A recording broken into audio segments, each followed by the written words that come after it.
Good evening friends. আজকে একটা বিশেষ দিন। আজকে কি বিশেষ দিন, কি হবে সেটা অবশ্যই তোমাদের সঙ্গে আমরা শেয়ার করব। তার আগেই বলি যে আজকে কিন্তু আর প্রথম আমি রান্নাটা দেখাবো না, কারণ আজকে তো সানডে। সানডে মানেই তো হাজার একটা কাজ। কর্তামশাই বাজার থেকে এলো। না না, শুধু কর্তামশাই না, রবিবার দিনকে আমরা দুজনেই বাজারে যাই এবং বাজার থেকে সব জিনিস আমরা নিয়ে আসি। যত সারা সপ্তাহের দোকান সদা থেকে শুরু করে সবজি বাজার বলো, মাছ বলো, সমস্ত কিছুই আমরা শনিবার এই রবিবার দিনকে নিয়ে আসি। আর প্রচণ্ড রাস্তায় জল তেষ্টা পেয়েছিল, সেই জন্য একটা জলের বোতলও আমরা কিনে নিলাম। আর এখানে মেয়ে কী করছে, বাড়িতে এসেছি পর পেটে ভীষণ ডন মারছে।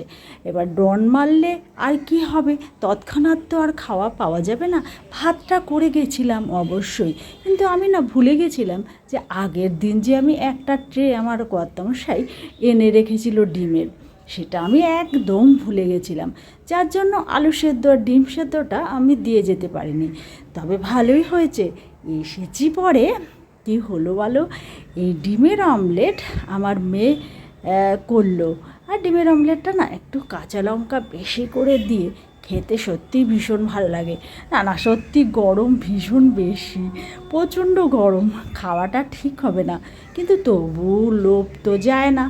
লোভ তো সব সময় লেগেই রয়েছে। মনে হচ্ছে না আজকে ডিমের অমলেট খাই। কর্তামশাইও বলল ডিমের অমলেট খাই আজকে। তো মেয়ের ডিমের অমলেটটা করার জন্য রেডি হয়ে গেল।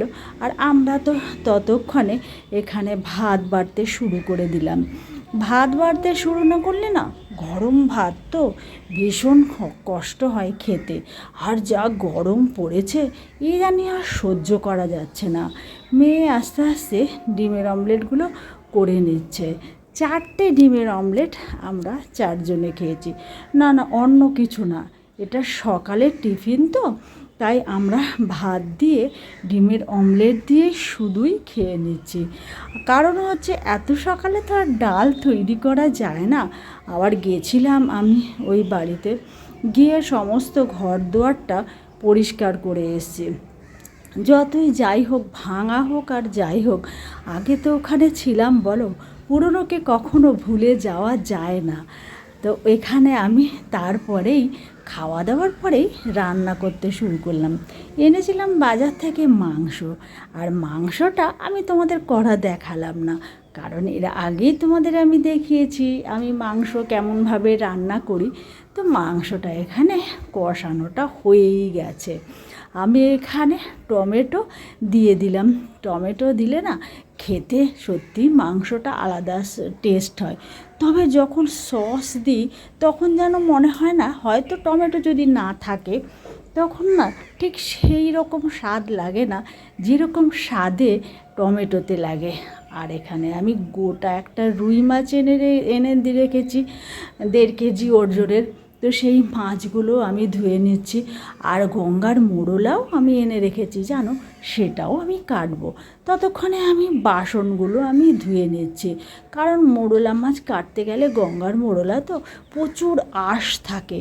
ততক্ষণে আমি যদি বাসনগুলো ধুয়ে নিই, তারপরে যদি আমি মাছটা কাটি, তাহলে আর ওরকম মাছের গন্ধও বাসনপত্রের মধ্যে বেরোবে না। তো আমি এখন মাছগুলো সমস্ত একটা বাটিতে ঢেলে রেডি করে নিলাম। আগেই তো আমি মাছটা ধুয়ে নেব। যে কাটাপোনা না, গোটা রুই এনেছিলাম আমি না আনলে সবসময় গোটা রুইটাই আনি, কাটাপোনাটা মানে কেটে আনি না আর কি। গোটা রুইটাই আনলে আমার সুবিধা হয়, কারণ সকালবেলা তো আমাকে অনেকগুলো রান্না করতে হয়। তো আমার মোটামুটি একটা মাছে আমার হয়ে যায়। তবে 2 দিন না হলেও 1.5 কেজি মাছে আমার মোটামুটি একদিন আর একদিন হয়তো একবেলা আমার হয়ে যায়। এখানে আমি মাছগুলো ধুয়ে আমি পরপরই না ধুয়ে ফ্রিজে ঢুকিয়ে দিচ্ছি। এবার এক এক করে ফ্রিজে না ঢোকালে আবার মাছ তো নষ্ট হয়ে যাবে বলো, সেই জন্য একটা করে কাটছি আর মাছগুলো এক এক করে এবারে ফ্রিজের মধ্যে ঢুকিয়ে রাখবো। আর সবজি বাজারও এনেছিলাম যেগুলো না, সেগুলো সবই আমি ফ্রিজে রেখে দিইনি এখনও, আস্তে আস্তে দেবো। এখন আমি মোরলা মাছটা এখন আমি ছুলে নিচ্ছি। তো মোরলা মাছগুলো না, গঙ্গার মোরলা না সত্যি খেতে এত ভালো লাগে না। আমার মোরলা মাছ দিয়ে না আমি একটু ঝাল করি, যার জন্য খেতে আরও ভালো লাগে। তবে সেই মোরলা মাছে না তেমন মশলা টশলা আমি কিছু দিই না, কিন্তু আমি পেঁয়াজ বাটা দিই, শুধু পেঁয়াজ বাটা দিয়ে লঙ্কা দিয়েই করি, খেতে না তাই ভীষণ ভালো লাগে। তো এখানে আমি সমস্ত জিনিসগুলো এক এক করে রেডি করে নিচ্ছি। আমগুলো এনেছি, কারণ সব কিছু তো আমার সারা সপ্তাহের, তো এগুলোকে আমি এখন আস্তে আস্তে ফ্রিজে ঢুকিয়ে নেব। আমগুলোকে আমি সব ফ্রিজে ঢুকিয়ে নিচ্ছি। শসা, আম, এইসব জিনিস তো সবই আমি ফ্রিজে ঢোকাতে হবে। তবে দুপুরবেলাতেও তো খাবো, তার জন্য না আমি আবার সরিয়ে রাখি। আর এখানে শসাটা না সন্ধ্যাবেলা আমার কর্তামশাই এলে এই শসাটা ও প্রতিদিনই খায়। আর এখানে সবথেকে বড় গুরুত্বপূর্ণ জিনিস কী জানো, রাম ঠাকুরের এই যে ফটোটা, এই ফটোটা অনেক পুরনো হয়ে গেছিল। সেই পুরনোটাকে কীভাবে নতুন করতে হয় এটা আমার কর্তামশাইয়ের ভালোই জানা আছে। ঠাকুর বলে কথা, এটা রাম ঠাকুর নারায়ণের সঙ্গে এই ছবিটা না একদম দেখা যায় না। সেই জন্য ও করেছে কি, ছবিটা নষ্ট হয়ে গেছিলো পরে যেখানে ফটো বাঁধায় সেখানে গিয়ে ও ছবিটা দিয়ে বলেছে হবে তো এটা বাঁধানো, বলছে নিশ্চয়ই হবে। এত সুন্দর করে দিয়েছে না ফটোটা, দেখে মনেই হচ্ছে না আমাদের অনেক বছর আগের ফটো। তো এখানে না বাড়িতে, ওই বাড়ি থেকে ফুলগুলো তুললাম।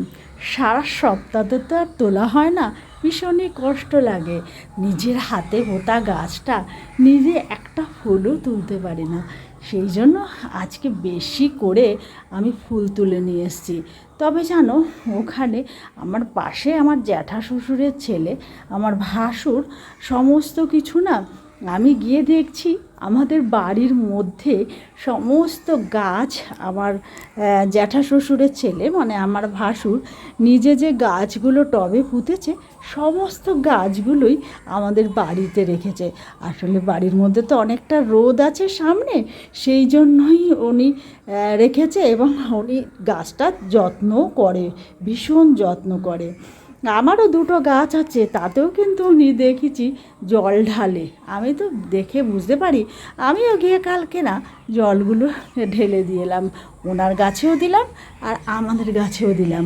আর সবথেকে আশ্চর্যকর জিনিস তোমাদের আগেই বলেছি, আমার ছেলে একটা মানে যেহেতু ও মাধ্যমিকটা পাশ করেছে, সুতরাং মাধ্যমিক কৃতী ছাত্রছাত্রীদের একটা পুরস্কার দিল আর কি। সেই জন্য আমি, আমার ছেলে, আমার মেয়ে, আমার কর্তামশাই সবাই মিলে তো সেখানে গেলাম। বলেছিল 6:30টায় যেতে, তো আমরা 6:30টায় ওখানে গেছিলাম। তারপরে না বৃষ্টি তো প্রচণ্ড নেমেছিল, তারপরে যাই হোক দিতে দিতে না প্রাইসটা 9:30 হয়ে গেছিলো। ততক্ষণে আমরা বসে ওখানে গান শুনছিলাম, ফাংশান হচ্ছিল, সমস্ত কিছু হচ্ছিল। তবে না লাস্ট অবধি কিন্তু আমরা থাকতে পারিনি, কারণ অলরেডি 10টা বেজে গেছে। আর 10টা বেজে গেলে আমাদের তো আবার পরের দিন যাওয়ার চিন্তা আছে অফিসের, না আমাকে ঘরে এসে রান্নাগুলো সমস্ত জাল দিতে হবে, যেগুলো আছে সেগুলো। দেখো আমার ছেলে দেখো প্রাইজটা নিচ্ছে, ভীষণ আনন্দের। সত্যি এই ধরনের জিনিস, এরা কালচারাল জিনিস বা কালচারাল প্রোগ্রামগুলো যারা করে না, নাচ গান আবৃত্তির এইসব প্রোগ্রামগুলো আমার না সত্যি ভীষণ ভালো লাগে। কারণ আমি নিজেই এই কালচারালের যে ফাংশানের মধ্যেই মানুষ। আর মিষ্টি কী দিয়েছে তুমি তো আগেই দেখলে, এই দেখো এটা দিয়েছে। আমার ছেলে তো খুব খুশি, সঙ্গে একটা সার্টিফিকেট দিয়েছে। আর যে লেখা আছে কি জানো, কৃতি শিক্ষার্থী সংবর্ধনে 2026 এটা লেখা আছে। তো ভীষণই খুশি আমার ছেলে। আর আসার সময় না এত খিদে পেয়েছিল, বুঝতেই পারিনি যে 10টা বেজে গেছে। আমি আর আমার মেয়ে দুটো এগ রোল এনেছিলাম। বললাম হ্যাঁ 2টো এগ রোল নিয়ে যাই, খাবো। আমার কর্তামশাই আবার ছেলেকে ছবি তুলতে নিয়ে গেছিল এতে, যেখানে ছবি তোলে আর কি, স্টুডিওতে, স্কুলে লাগবে বলে নিয়ে গেছিলো। তো আসার সময় সেখান থেকে ছেলের বায়না কি না, বিরিয়ানির 1 প্যাকেট নাও। তো আমার ছেলের জন্য আর মেয়ের জন্য 1 প্যাকেটই এনেছিল, বেশি আনেনি। তবে জানো, ছেলে বলেছিল এইটা না বেল ফুল গাছ, এইটা কালকে দিয়েছে জানো। গাছ পোতো কি ভালো লাগে আমার। কেমন লাগলো আমার ভিডিওটা অবশ্যই জানাবে। ভালো